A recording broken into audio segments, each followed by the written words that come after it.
You're Sherlock Holmes? Yes? Alex Dougall is my name. I must talk to you. I'm in desperate need of your advice. Well, come in, my lad. Come in. Oh, permit me to introduce my friend and colleague, Dr. Watson. Watson? Watson?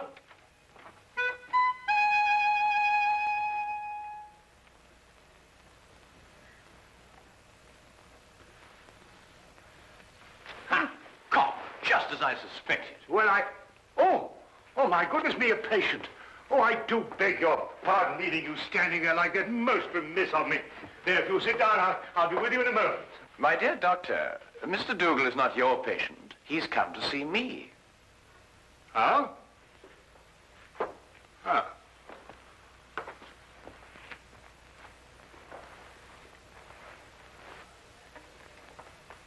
About a matter which I imagine has something to do with the injury you've sustained, eh? About a matter which might prove even more disastrous to a certain young lady if she's allowed to marry this man without somebody telling her. But on the other hand, how can I tell her when... You're jumping about rather a lot, Mr. Dougall. Mentally, of course. Yes, forgive me. I'd better begin by telling you that I'm known to most people by a name other than Alex Dougall. Yes? Aunt Lottie. Aunt Lottie? I write under that name in the Daily Observer. I'm a columnist. But Aunt Lottie? I know. It was the boss's idea. I'm really a sports writer. Don't ask me why I was assigned the job, but I do an advice for the lovelorn column. Oh, I see. You mean the readers write into you telling you their problems? And I answer them. The boss thought they'd be more apt to listen to a nice, sweet old Aunt Lottie than a Alex Dougall. Well, of course, he may have a point there, Mr. Dougall. They listen to me, all right. Act on every word I say. And that's what started all the trouble. You'll have to go back with me 2 weeks. I'd received a letter from a young lady who identified herself only with the initials S.D. She said that her father had just died and she had nobody to advise her but me. It seems that her fiancé was a man of violent temper and had on one occasion almost throttled another man for even looking at her. She wanted to know if it'd be wise to marry him. I answered her, and a day later in the editorial room, I came to know what I'd touched off.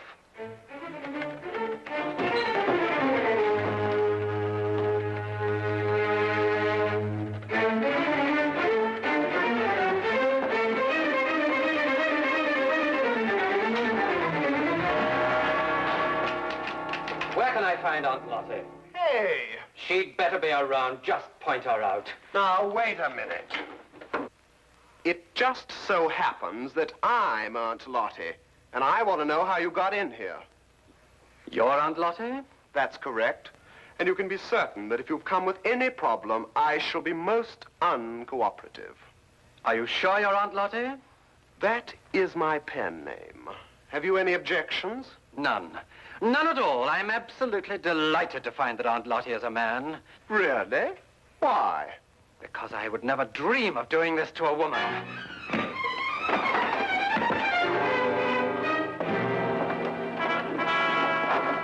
What's the meaning of this? You received a letter the other day from a young lady asking whether it was wise to marry her fiancé, a man of violent temper. That's right. You replied in your column yesterday that it would be most unwise. It is. But what's it got to do with you? I know. Don't tell me. You're the fiancé. Aunt Lottie, you have a lot of mending to do. Mending? In your column tomorrow, I want you to take back every word. It's impossible. My publishers would never allow it. Right, then you'll go and see her personally.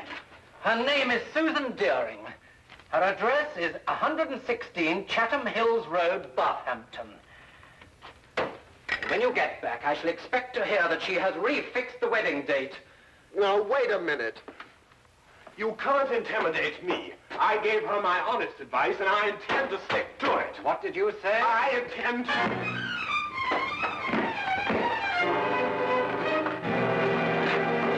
You were saying?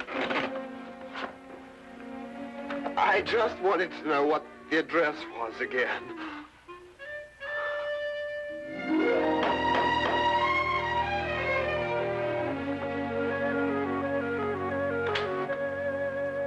Miss Deering? I'm the housekeeper. Your name, please? Aunt Lottie. No, I have not been drinking. Come in.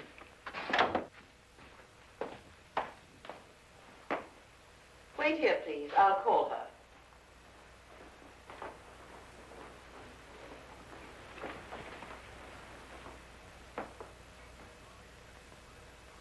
I'd hardly expected when I left London that Miss Susan Deering would be living in surroundings such as this. Most of my readers were shop girls. Girls from a modest background, anyway. But Susan Deering was an heiress. I realized this when I recognized the subject in the painting above the fireplace. He was Oliver Deering, the chemical manufacturer who 6 months ago had suffered a heart attack while pursuing his favorite sport, bicycling. He was undoubtedly her father. How do you do? How do you do? Are you really Aunt Lottie? I'm afraid so. My editor felt it would inspire more confidence than a name like Alex Dougall, which is my own. But I don't agree with your editor at all. Oh, really? I never fail to read your columns. They're always so full of wisdom and understanding. Almost like Father used to talk before he died. Well, thank you. But if I didn't think so, I never would have written to you. Never have called off my wedding. Well, as a matter of fact, that's what I came to talk to you about, Miss Deering. Do you mind if we sit down? Oh, please, yes. Here, you're hurt and I've kept you standing. Just a little accident. Nothing at all. Yet. Would you like a pillow or something? Oh, no, thank you. What bothers me more than any little ache is the advice that I gave you in my column. The advice you gave me, but every word of it was so true. It cleared up everything. Well, I felt the same thing at the time also, but after meeting your fiancé, Mr. Murdock... You met Jack? Oh, quite by accident. He struck you. I know he forced you to come here and see me. Oh, no, not at all. Then how were you hurt? I fell down the stairs. It was an accident. Forgive me.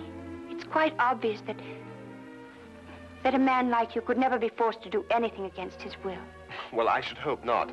But at any rate, after meeting Mr. Murdock, I felt it my responsibility to come here and retract my original advice.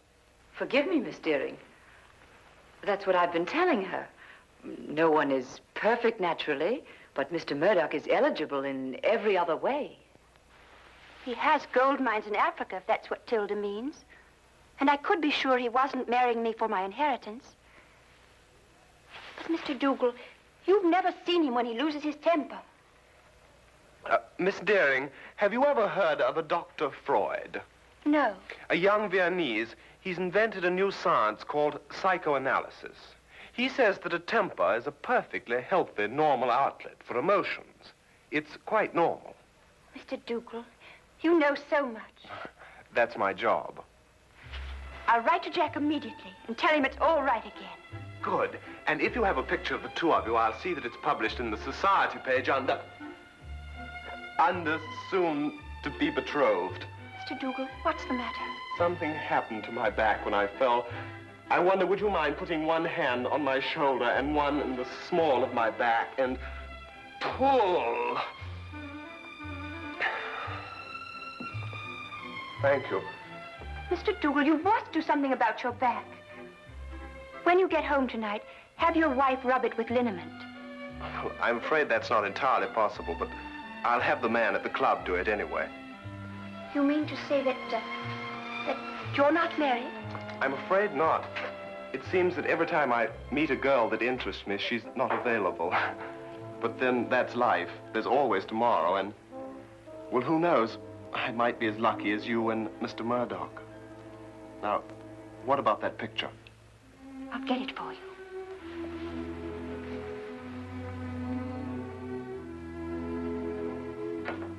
All the way back to London, my eyes kept returning to the snapshot that had been given me, and to Murdock's face.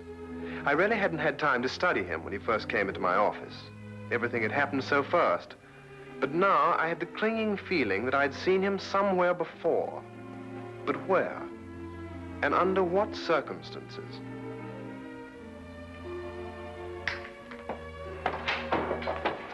Hello, Dougall.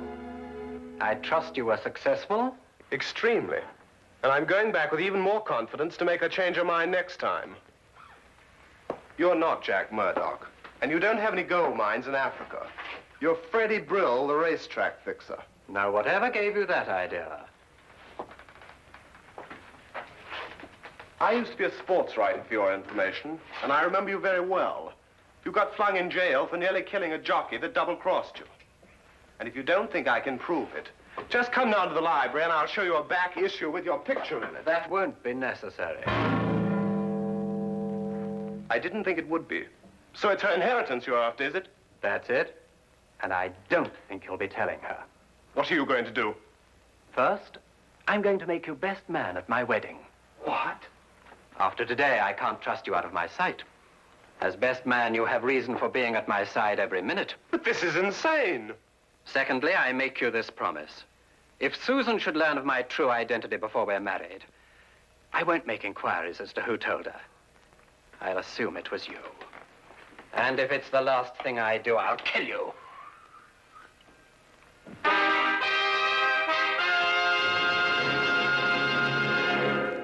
Now, we return to the case of the Violent Suitor. I'm always giving out advice myself, but here I am, strangely enough, asking for it. What shall I do?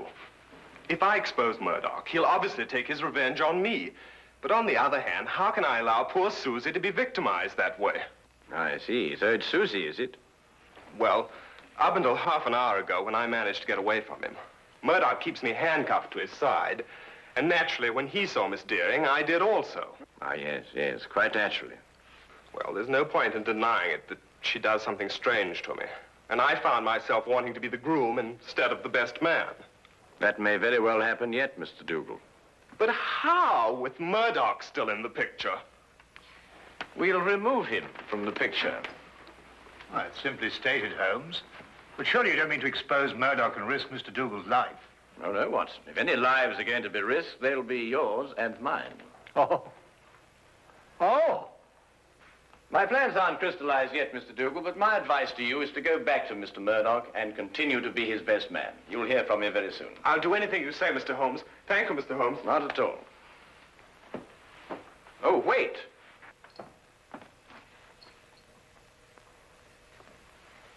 It's all right.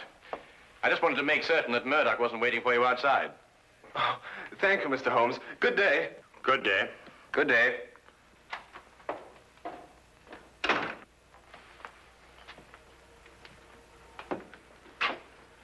And how do you propose to help Mr. Dougal? By removing Murdock from the picture. But how? By proving that he killed Miss Deering's father. What? Safely behind bars, Murdock could neither marry Miss Deering or harm Dougall. But Miss Deering's father died of a heart attack. He was cycling. You heard it yourself. My dear Watson, it was made to appear as if he had been bicycling. Well, now, really, Holmes, you haven't even left the room. How can you say such a thing? Ah, here it is. I thought I'd kept it. Have a look. When that picture was published in the papers, I showed it to Inspector Lestrade as proof that Oliver Deering was murdered. But the good old inspector, with his usual dim-wittedness, refused to pay any attention to it. Well, I must say I can't see any signs of murder here. Notice Deering's coat. Yes, well.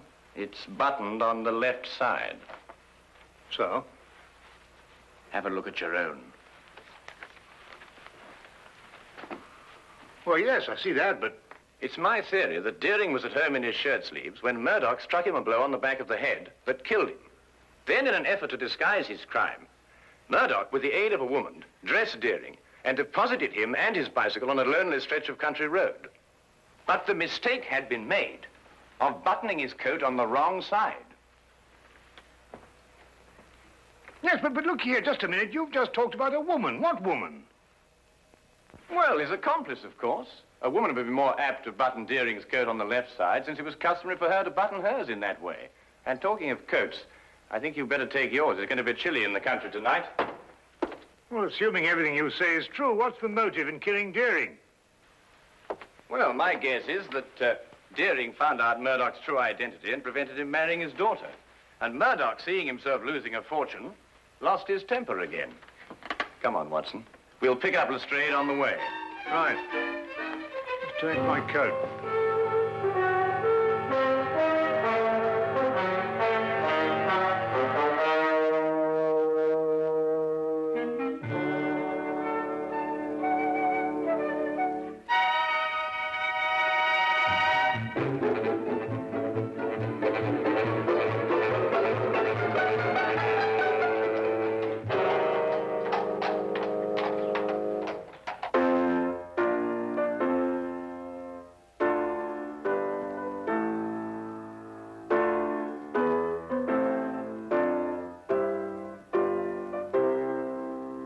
Now, what's the matter? I got a twist in my back. Are you still complaining about that? Don't you talk to him like that. I'll talk to him any way I choose. Not around me, Jack Murdock, you won't. Tea is served. Nothing like a nice cup of tea to relax everyone. If you don't keep your temper, you'll ruin everything. It's all right, Tilda. I'll pour.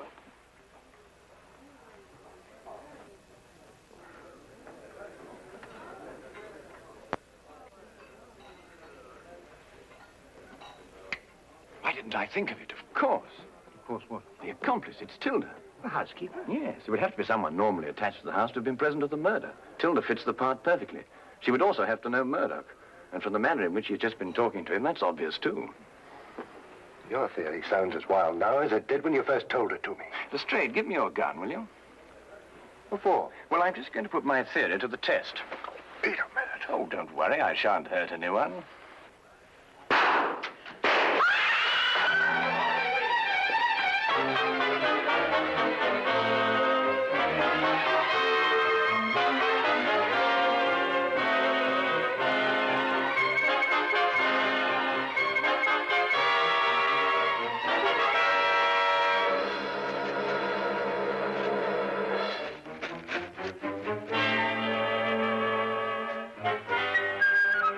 Holmes, what in thunder made you do a thing like this?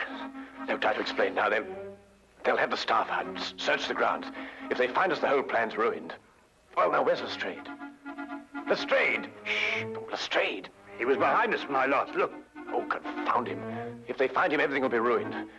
Here, we'd better go and find him ourselves. Lestrade. Lestrade. Oh, no, Holmes, look. Well, well, well. Only the good inspector could have managed that. Well, Lestrade, you look like a stranded whale. What is this thing? It's a badminton net. Were you running with your eyes shut? Here. Holmes, listen. The gardeners, I expect. They're coming this way. We've got to get to the carriage. Come on, Lestrade. Get me out of this thing. Oh, there's no time for that. Come on.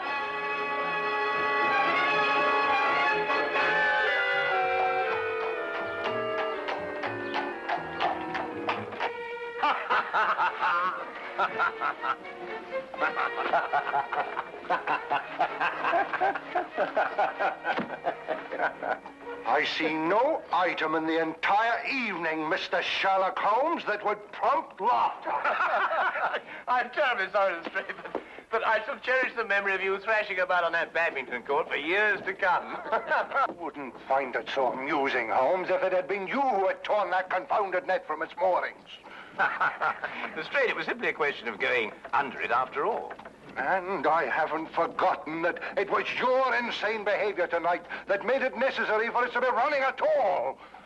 Yes, what were you up to, Holmes? Those shots, I mean. Yes, I assume there was a purpose.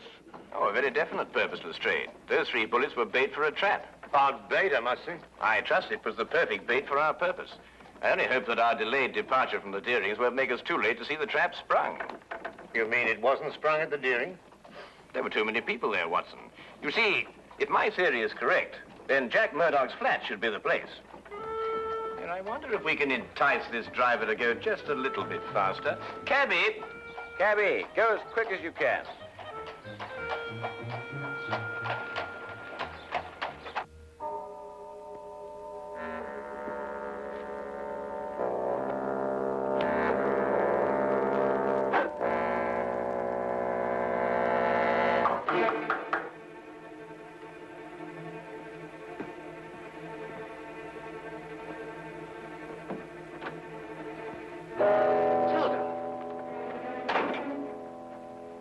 Dougall's upstairs. He may see you. I'm not staying long.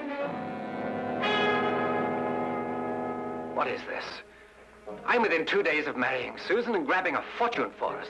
For yourself, you mean? You never had any intention of sharing it with me. What are you talking about? £50,000 is yours the day I'm married. Didn't I promise it to you? Yes, but your circumstances were different then. I saw you kill Mr. Deering, and you got panicky that I would run to the police. But time's gone by, and now you've found a surer and cheaper way to keep me quiet. What do you mean? Back at the house before, you had someone try to kill me. Tilda, I told you, I swear I know nothing about those shots. You could never make me believe that. There's only one person in this world who would benefit by my death, and that person is you. I'll never feel safe while you're alive. I wouldn't do that if I were you, miss. Drop that gun. You're under arrest. We heard everything you said.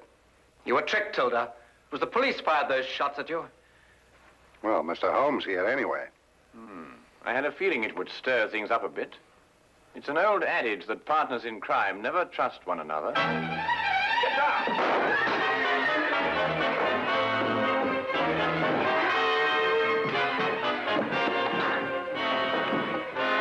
Well, I'll be... I've been practicing my ride ever since I met him. Ah, well done, my boy. Well done.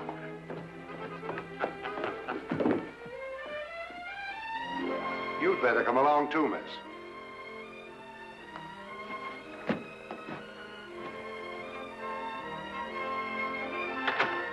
I believe I've outgrown the Aunt Lottie label now. I'm going to ask Susan to marry me. Good for you. First thing tomorrow morning. It's too late tonight. Oh, I don't think it's too late. You don't? No. Definitely not. I'll go right now. Good idea.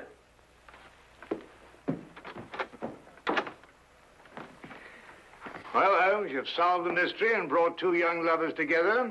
I think I'm going to call you Aunt Lottie. What? Oh, no, really, Watson. This time you've gone too far.